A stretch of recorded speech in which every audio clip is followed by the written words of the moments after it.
Hello students, this is Sarita Agarwal. Welcome back to my channel Agarwal study point. आज हम इस video में सॉल्व कर रहे हैं previous year questions based on chapter third and fourth. CBSE class 12th का maths का जो है सीबीएसई बोर्ड एग्जाम जो हुआ था 2023 में, उसमें से मैंने कुछ एक क्वेश्चंस यहाँ पे लिए हैं। ठीक है, उनको आज हम यहाँ पे सॉल्व करेंगे, जो चैप्टर थर्ड और फोर्थ से रिलेटेड है, मैट्रिक्स एंड डिटरमिनेंट से रिलेटेड, और एमसीक्यू टाइप क्वेश्चंस हैं। क्लियर? तो यहाँ पे डिस्कस करते हैं कि इनको कैसे सॉल्व करना है। तो लेट्स सी। फर्स्ट क्वेश्चन क्या कहता है, if for a square matrix A square minus 3a plus I equals to क्या है, कैपिटल ओ। ये आई क्या बता रहा है बेटा, ये है आइडेंटिटी मैट्रिक्स। ठीक है, ये क्या है, आइडेंटिटी मैट्रिक्स। आइडेंटिटी मैट्रिक्स वो मैट्रिक्स होती हैं जिसके डायगोनल एलिमेंट 1 होते हैं और नॉन डायगोनल एलिमेंट्स क्या होते हैं, 0। ठीक है, ये भी स्क्वायर मैट्रिक्स होती है और इसके डायगोनल एलिमेंट्स क्या होते हैं, 1, और नॉन डायगोनल एलिमेंट्स क्या होते हैं, 0। और कैपिटल वो क्या बता रहा है बेटा, दिस इज नल मैट्रिक्स। ठीक है, नल मैट्रिक्स भी कह सकते हैं और जीरो मैट्रिक्स भी कह सकते हैं। क्लियर है, जिसके सारे एलिमेंट्स क्या होते हैं, 0 होते हैं। तो एक इक्वेशन हमें क्या गिवन है, A square minus 3a plus identity matrix equals to null matrix. And second equation हमें क्या गिवन है, A inverse equals to x into A plus y into identity matrix. Then the value of x plus y is, हमें दो equations given है। Second equation आप देख रहे हैं कि ए इनवर्स इक्वल टू दे रखा है x A plus y I. तो हमने क्या करना है, जो फर्स्ट इक्वेशन हमें गिवन है ना, इसकी हेल्प से हमें ए इनवर्स फाइंड आउट करना है। ओके, फिर जो ए इनवर्स हमें गिवन है, ओके, उन दोनों को इक्वेट करना है। ओके, और वहां से हम क्या करेंगे, एक्स और वाई की वैल्यू फाइंड आउट करेंगे और फिर देन दोनों को क्या कर देंगे, ऐड। तो देखते हैं कि हम इस इक्वेशन से, जो फर्स्ट इक्वेशन हमें गिवन है, उससे हम कैसे निकालते हैं इनवर्स। देखो, हमें गिवन है A square minus 3a plus identity matrix equals to में क्या है, नल मैट्रिक्स। अब हमने क्या करना है, इस पूरी इक्वेशन को या तो प्री मल्टीप्लाई करें ए इनवर्स से या पोस्ट मल्टीप्लाई करें। ऐसा क्यों कर रहे हैं, प्री मल्टीप्लाई या पोस्ट मल्टीप्लाई? क्योंकि ये मैट्रिक्स है, जब रियल नंबर होता है तो आप 2 इंटू 3 लिखें या 3 इंटू 2 लिखें, 6 ही आना है। Clear?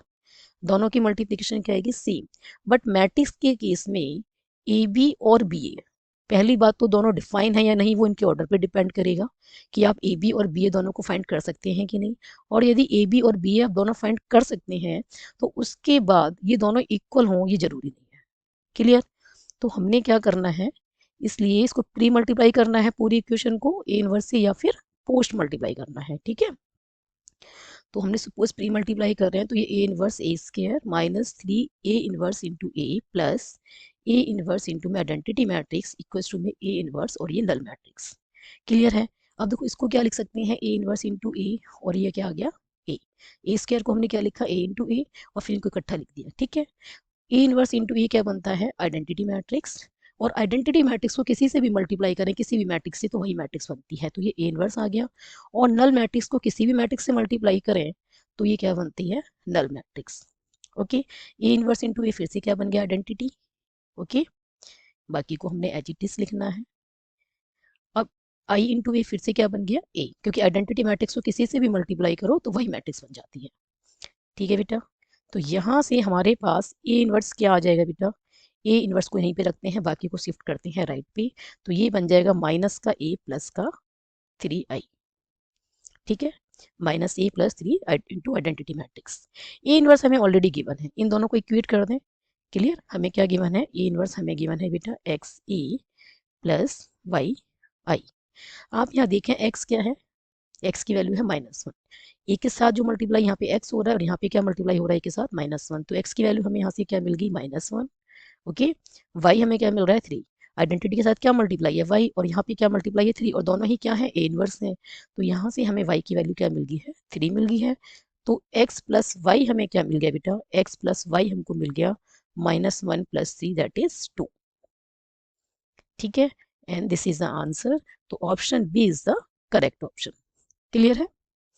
Now next question is, determinant of A equals to क्या है, 2, where A is a 2/2 matrix. ये आपको पता होना चाहिए कि डिटर्मिनेंट सिर्फ स्क्वायर मैट्रिक्स का ही पॉसिबल है फाइंड आउट करना। ठीक है, तो डिटर्मिनेंट ऑफ ए हमें क्या दे रखा है, 2 दे रखा है, where A is a square matrix of order 2। Then determinant of 4a inverse equals, हमें क्या फाइंड करना है, डिटर्मिनेंट ऑफ 4a इनवर्स क्या होगा। क्लियर है? तो देखो, ये किसकी इक्वल होगा, ये होगा 4 स्क्वायर इनटू में डिटर्मिनेंट ऑफ ए इनवर्स। ऐसा क्यों लिखा हमने? क्योंकि हमने एक प्रॉपर्टी पढ़ी है बेटा। हमने क्या प्रॉपर्टी पढ़ी है कि डिटर्मिनेंट ऑफ के इंटू ए वेयर के इज अ स्केलर, कि कोई भी स्केलर है तो इसको क्या लिखते हैं, K raise to the power N into में डिटर्मिनेंट ऑफ ए। और यहाँ पे ये एन क्या है? एन है order of matrix A. N क्या है यहाँ पे? एन है order of matrix A. A matrix का जो ऑर्डर है वो है, ठीक है। तो इसी इसी फॉर्म इसी से हम कंपेयर करें इसी प्रॉपर्टी से, तो ये क्या बनेगा, यहाँ पे के की जगह पे क्या है, 4 है, तो हमें क्या लिखना है, 4, ठीक है। तो हमें क्या लिखना है, 4। और 4 की पावर कितनी आएगी, जो मैट्रिक्स ए का ऑर्डर है वो कितना है, 2, ठीक है, 2/2 है। तो ये बना 4 का स्केयर। और मल्टीप्लाई में क्या आएगा, determinant of A inverse. Okay, अब ये बन गया बेटा 16। और डिटर्मिनेंट ऑफ ए इनवर्स को हम क्या लिख सकते हैं, हम लिख सकते हैं इसको इनवर्स ऑफ डिटर्मिनेंट ए। ये भी बेटा प्रॉपर्टी होती है एक, ठीक है, कि हम इसको ऐसे लिख सकते हैं कि determinant of A inverse equals to होता है इनवर्स ऑफ डिटर्मिनेंट ए के इक्वल। तो इसको हमने ये लिख दिया। अब इसको हम क्या लिख सकते हैं, देखो डिटर्मिनेंट ऑफ ए क्या है, एक रियल नंबर है, ठीक है। रियल नंबर की पावर क्या है, एक तरीके से -1। तो इसको जब हम डिवाइड में लेके जाएंगे, ठीक है, न्यूमरेटर से ले, न्यूमरेटर में है, अब हम इसे डिनोमिनेटर में लेके जाएंगे, तो डिनोमिनेटर में जाने पे पावर का साइन चेंज होगा, ठीक है। तो ये क्या बन जाएगा, पॉजिटिव पावर बन जाएगी, दैट इज डिटर्मिनेंट ऑफ ए की पावर क्या होगी, 1। क्लियर है। सपोज मेरे पास ये डिटर्मिनेंट ऑफ ए की वैल्यू 2 है, तो 2 की पावर -1। अब इसको हम डिनोमिनेटर में शिफ्ट करेंगे तो ये क्या बनेगा, 1/2। तो हमने इसको क्या लिख सकते हैं, 1 बाय डिटर्मिनेंट ऑफ ए लिख सकते हैं। नाउ ये हो गया 16 multiplied by 1 by determinant of A, हमें कितना दे रखा है, ये हमको गिवन है 2। क्लियर। तो ये बन गया बेटा 2 8 जा 16। तो यहाँ से हमारा ऑप्शन सी जो है, this is the correct option. अब बेटा क्वेश्चन थर्ड में हमें क्या गिवन है कि let A be a 3/3 matrix such that determinant of adjoint of A equals to 64, then determinant of A is equals to. तो हमें क्या फाइंड करना है, डिटर्मिनेंट ऑफ ए फाइंड करना है। हमको क्या गिवन है, determinant of adjoint of A equals to 64 हमें गिवन है, ठीक है। और ए जो मैट्रिक्स है उसका ऑर्डर क्या है, 3/3। क्लियर। और हमें क्या फाइंड करना है, डिटर्मिनेंट ऑफ ए हमें फाइंड करना है। तो हमने देखो बेटा ये रिजल्ट पढ़ा है कि डिटर्मिनेंट ऑफ एडजॉइंट ऑफ ए किसके इक्वल होता है, डिटर्मिनेंट ऑफ ए की पावर n-1। और यहाँ पे जो ये n है, ये क्या है बेटा, ये है ऑर्डर ऑफ मैट्रिक्स ए, ठीक है। ये n क्या है, ये n है ऑर्डर ऑफ मैट्रिक्स ए, जो कि यहाँ पे क्या दे रखा है, यहाँ पे दे रखा है हमें 3, order of matrix A. Clear है। और यहाँ पे हमें जो ऑर्डर दे रखा है, यहाँ पे जो एन की वैल्यू हमें यहाँ पे गिवन है वो क्या है बेटा, 3 गिवन है।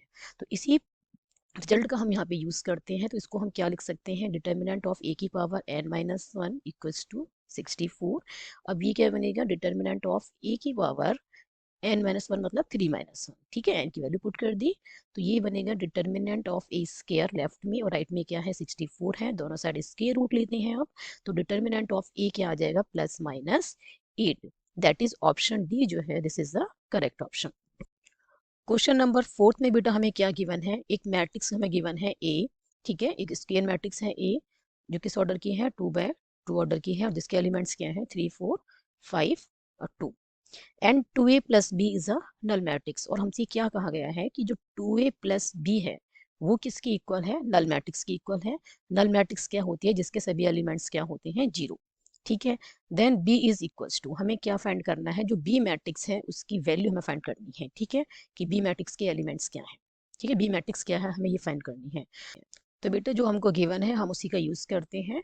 Okay, 2a plus B equals to क्या है, नल मैट्रिक्स, तो ये है 2, ठीक है। ए मैट्रिक्स क्या है, 3 4 5 2 plus B equals to null matrix.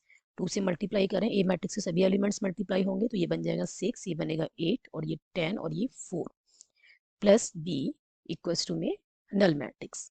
अब देखो बेटा, एक तो ये है कि आप क्या करें कि बी को यहाँ पे रखें, ठीक है, और ये नल मैट्रिक्स किस ऑर्डर की होगी, 2/2 की।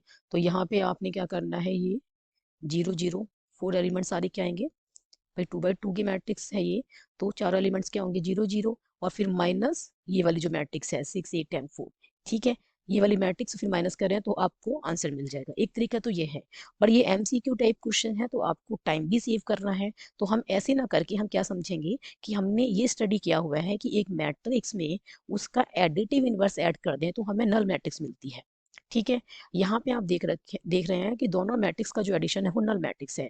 दैट मीन्स बेटा कि बी जो है this is the additive inverse of this matrix, जो फर्स्ट मैट्रिक्स है जिसमें एलिमेंट 6 8 10 4 है। ठीक है, इसका क्या है, बी एडिटिव इनवर्स है। एडिटिव इनवर्स कैसे फाइंड करते हैं किसी भी मैट्रिक्स का, कि उस मैट्रिक्स को किससे मल्टीप्लाई कर दें, -1 से। ठीक है, तो यदि बी इसका एडिटिव इनवर्स है तो इस मैट्रिक्स के एलिमेंट्स को हम -1 से मल्टीप्लाई करें तो हमें क्या मिल जाएगा, बी मिल जाएगा। तो इसके एलिमेंट्स क्या है, 6 8 10 4, माइनस से मल्टीप्लाई करने पे मैट्रिक्स को तो क्या मिलेगा, -6 -8 -10 -4। तो ऑप्शन बी जो है this is the correct option. Clear है, तो बी हमारे पास क्या आ जाएगा, यहाँ से बी मैट्रिक्स हमारे पास आ जाएगी -6 -8 -10 और ये -4। ये इसके एलिमेंट्स हैं। ठीक है, और ये 2 बाय 2 की मैट्रिक्स है। क्लियर।